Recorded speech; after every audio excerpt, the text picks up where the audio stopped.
ஐந்து கண்ட மக்களையும் சிலுவை அன்பிடம் கூட்டி சேர்க்க உன்னதத்தின் பலன் தாருமே, பலன் தாருமே.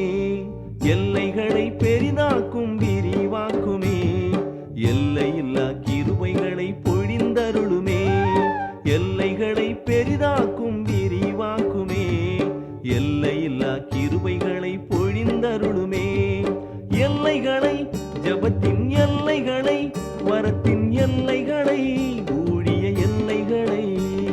எல்லைகளை, ஜபத்தின் எல்லைகளை, வரத்தின் எல்லைகளை,